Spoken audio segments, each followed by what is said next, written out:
Good morning. Training this week I don't know, I feel like I have kind of hit the point where a deload might be necessary.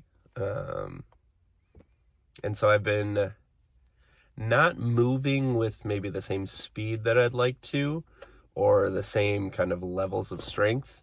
Because I've been noticing I don't know how to explain it other than just not really having it. And I think that's okay.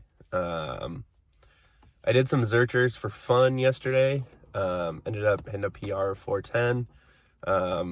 But those are a good exercise to kind of open up the hips and really stimulate that upper back, and keeping it stable.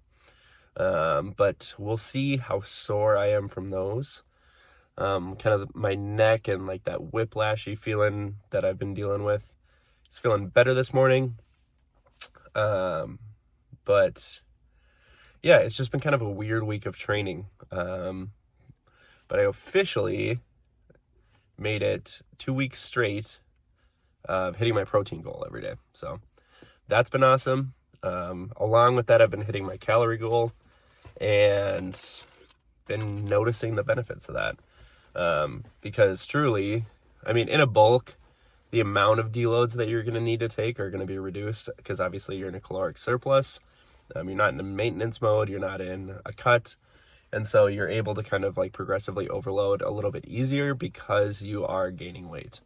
But I don't think just because you're in a bulk, does that mean that you are immune to needing a deload? Because I'm starting to feel that. So, that'll probably happen next week. I'm going to try to finish out the week and maybe see what I can muster with some high levels of soreness, some really high levels of fatigue, because I think there is indeed some mental fortitude and some mental toughness that comes from that. But I don't want to like continually be putting weeks and weeks and weeks together where I feel terrible and I'm just making heavy attempts. And so, for sure a deload next week. I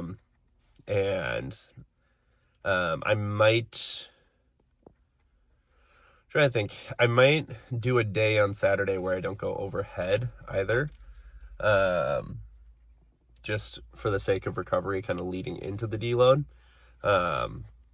But definitely next week deloading. I'm going to try to finish out this week. And the reason that I want to wait is I don't want to kind of get into a week and be like, oh, I feel like crap on Tuesday. And then, I'm going to do like a mini deload. No, like if I'm going to do a deload, I'm going to do a full week, as it should be. And then from there, look forward to those next weeks. And so we'll finish up this week.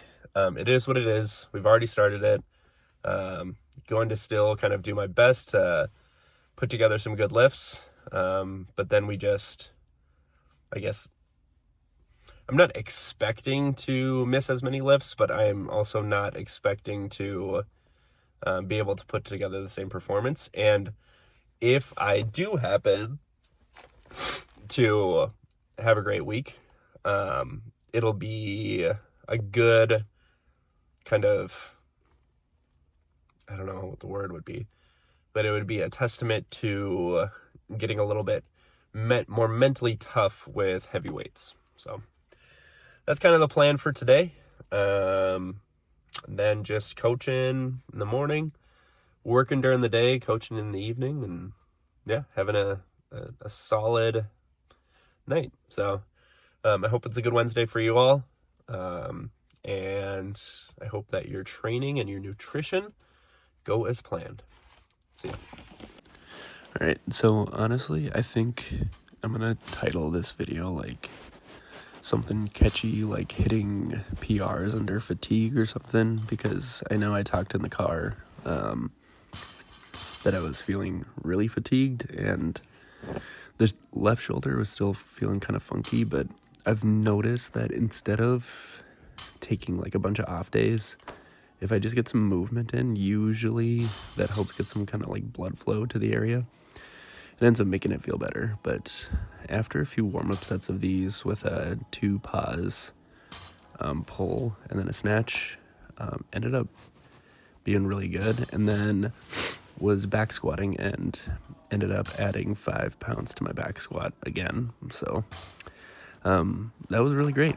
I think if I went in with the mindset that I was just going to kind of go through the motions, I really wouldn't have been successful. But I guess I try to be optimistic with my training sessions that, you know, it might be the day to kind of push it despite feeling fatigued. So yeah, that was good. So this first drill for snatch is one that I really like with the pause pulls. I know Dylan Cooper in his videos talks a ton about back angle and keeping that consistent throughout the pull.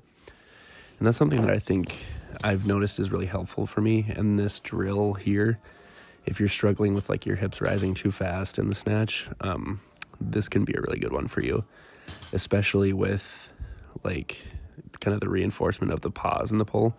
And then kind of putting it together with just a normal like full snatch. So turnover felt really good, up to 98 kilos here. And I wouldn't say the bar felt like it was moving necessarily fast, but I just felt like I had a really like good tempo in my pull and like good extension. And I felt like I was staying over the bar really nice. So a good rep there. And then I ended it here with this 102. I'm going heavy off blocks tomorrow, so I didn't feel like I needed to go crazy in the snatch today. But I mean, like I've said a bunch of times not too long ago, I wasn't even able to hit this for a snatch, and then hitting it easily in a complex now is really, really good. So that was a nice snatch session, a lot of good technique work there. And then got into some back squats, and these were just kind of flying. So at this point I'm up to 202 kilos, 445, and then just kind of jump straight to adding 5 pounds onto the 475 from last week, which I would say was really difficult. And then today 480 just kind of shot right out of the hole, so that was awesome. And then me, just knowing me, I was close enough, so went for 500, and then just kind of came out of the hole with my hips too far back, so just missed it.